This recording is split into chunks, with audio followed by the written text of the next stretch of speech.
नमस्कार, मैं हूं अखिलेश कुमार। आप देख रहे हैं न्यूज़ 360। हम इस समय LJPR के नए नवेले ऑफिस से लाइव हैं और हमारे साथ पूर्व प्रवक्ता और सचिव सुरभि ठाकुर, जिनको आप फेसबुक लाइव के जरिए आप देखते भी होंगे। मैं आपको बता दूं, ये जो आप देख रहे हैं ये नया ऑफिस है रामविलास पासवान का।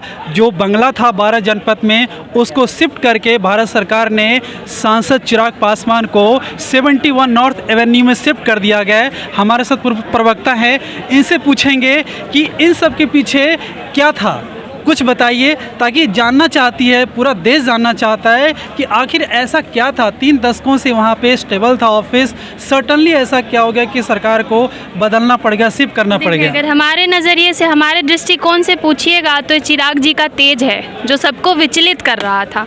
वैसे अगर आप सुलझा हुआ पॉलिटिकल जवाब चाहते हैं तो ये हमारे नेता ने कभी क्लेम नहीं किया है उस जगह को, क्योंकि उनको ये पता था कि वो अधिकृत ही नहीं है उस जगह के लिए। और हम सबको भी पता था कि ये उनकी संपत्ति नहीं है, उनकी बिलोंगिंग नहीं है। इसको लेकर सहजता हमेशा से चिराग जी में थी। उसके पीछे जो पॉलिटिक्स किया गया या जो कुछ भी प्रपंच रचा, जो पूरे देश ने देखा, ऐसा नहीं है कि मैंने देखा आपने देखा, पूरे देश ने देखा, आप लोगों के माध्यम से ही देखा।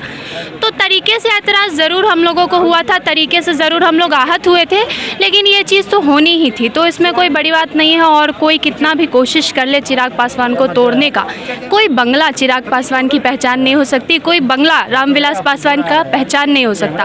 रामविलास पासवान की पहचान अगर आपको देखनी है तो आप अपना कैमरा घुमाइए एक बार। अगर चिराग पासवान की पहचान आपको देखनी है तो कैमरा घुमाइए। आपने हमारे नेता को भी सुना भी होगा जब उन्होंने संबोधित करते हुए कहा कि बंगला मायने नहीं रखता है, ये साथ मायने रखता है। ये बंगला मायने रखता है। आपने सुना होगा स्वर्गीय रामविलास पासवान जी का कहना था, हम उस घर में दिया जलाने चले हैं जहां सदियों से अंधेरा है। तो क्या वो बंगला फिर से अंधेरे में चला गया है? आजीवन उन्होंने यही किया। देखिए वो बंगला कहीं ना कहीं, अब आप अगर इतना खुलकर बोल रहे हैं तो मैं भी बोल देती हूँ कि उस बंगले की पहचान कहीं ना कहीं स्वर्गीय रामविलास पासवान जी के नाम से थी। और ये उनकी उपलब्धि है, ये उस बंगले की उपलब्धि नहीं थी। रामविलास पासवान जी वहाँ रहे, इसलिए वो बंगला इतना विख्यात हुआ था। तो इसमें कोई बड़ी बात नहीं है। और यहाँ भी जो चिराग जलाने का जो संकल्प उन्होंने अपने जीवन में लिया था आखिरी घर तक, तो वही संकल्प के साथ हमारा ये नया कार्यालय खुला है। हम लोग सब लोजपा रामविलास के जितने भी कार्यकर्ता हैं सभी संकल्पित हैं। आज हम लोगों ने संकल्प लिया है कि उसी हौसले के साथ, उसी जुनून के साथ और उन्हीं की डायरेक्शन पर, उन्हीं की दिशा पर हम लोग चलेंगे। ये हमारा संकल्प है। एक बहुत ज़रूरी सवाल पूरा देश जानना चाहता है, इनफैक्ट तब से जानना चाहता है जब से विधानसभा चुनाव का घोषणा हुआ था बिहार में। लोगों को समझ नहीं आया और अभी तक समझ में नहीं आया कि चिराग पासवान जी किसके साथ हैं। और आप प्रवक्ता रही हैं, आप समझती हैं पार्टी को, समझती हैं चिराग पासवान जी को। अभी आपने देखा NDA के तरफ से राष्ट्रपति पद के लिए उम्मीदवारी हुई और तमाम चीज़ें हुई देश में। राष्ट्रपति जी माननीय महोदय द्रौपदी मुर्मू जी राष्ट्रपति चुनी गई, NDA की उम्मीदवार थी। और चिराग पासवान जी का न्यूज़ वायरल हो रहा था कि हमारे जो डिफेंस मंत्री थे उन्होंने फ़ोन भी मानिए कि ये जो हम लोग माइक वाले पर्सनालिटी होते हैं चीज़ों को बहुत गुमराह भी करते हैं। मैडम ये तो एकदम सीधा सवाल ऐसा हुआ। क्योंकि देखिए जो कॉल आया था जिस पर न्यूज़ बना था वो तमाम सांसदों को आया होगा। राजनाथ सिंह जी ने ऐसा नहीं, एक सिर्फ चिराग पासवान को कॉल घुमाया। तो ये सवाल तो मेरा मीडिया वालों से रहता है कि चिराग पासवान जी को एक कॉल भी आता है तो वो सुर्खियाँ बन जाता है। तो ये तो उनका तेज है, उनका प्रताप है।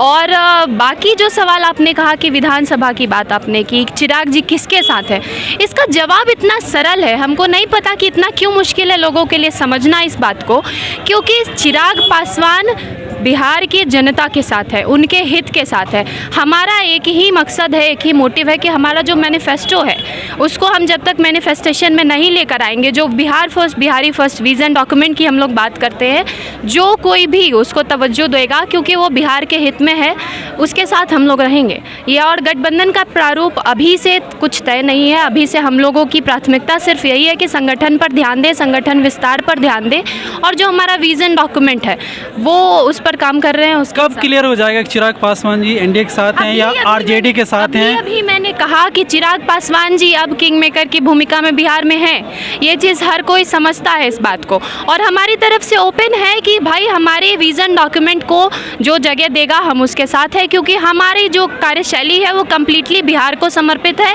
और हमारा जो विज़न डॉक्यूमेंट है उसका मैनिफेस्टेशन हम हर हाल में चाहते हैं। तो बिहार फर्स्ट, बिहारी फर्स्ट के अलावा हमारी कोई शर्त नहीं है, और चिराग पासवान जी कम्प्लीटली जनता के साथ है।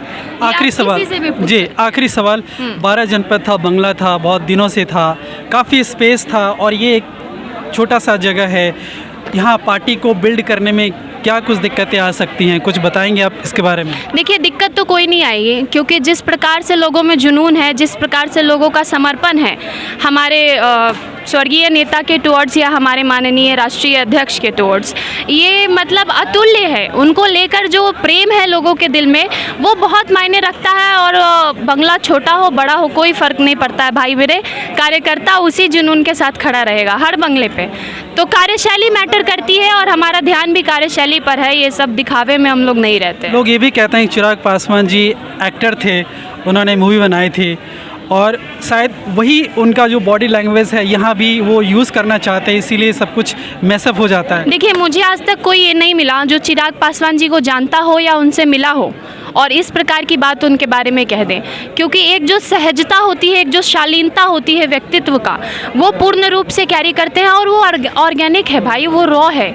अगर आप भी मिले होंगे चिराग पासवान जी से तो आपको भी पता होगा कि वो इनबिल्ट क्वालिटी है उनकी। तो वो जो नॉर्मल एक ग्राफ है राजनीति का, उस पर बेशक वो नहीं चलते हैं, युवा है, क्रांतिकारी हैं, नई सोच रखते हैं, नया विज़न रखते हैं, तो नई तरीके से चल रहे हैं, इसमें कोई मिलावट नहीं है।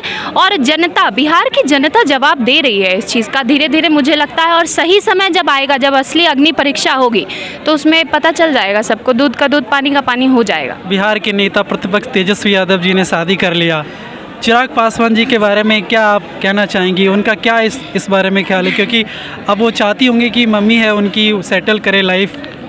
देखिए, ये व्यक्तिगत सवाल है, इसका जवाब आप चिराग पासवान जी से ही मांगे तो बेहतर होगा। बाकी यहाँ जितने भी खड़े लोग हैं, मैं भी, और ये सब चाहते हैं कि ये हो जाए, लेकिन ये हम लोग के अधिकार क्षेत्र में नहीं है, तो इस पर मैं कोई जवाब नहीं दूंगी। आप जब नेताजी से मिले तो उन्हीं से जवाब मांग लेंगे, आखिर वो शादी क्यों नहीं कर रहे हैं या कब करेंगे। जी, बहुत बहुत शुक्रिया। आप सुरभि ठाकुर, पूर्व प्रवक्ता थी, बिहार से बिलोंग करती हैं। ये इनके तीखों शब्दों से बिहार की जो मौजूदा सरकार है उन पे जो तीखे हमले करती हैं, ये इनसे ये जानी जाती हैं, लोग बहुत पसंद करते हैं बिहार में इनको। इसी के साथ मैं नॉर्थ एवेन्यू 71 से कैमरा पर्सन मुकेश के साथ मैं अखिलेश कुमार।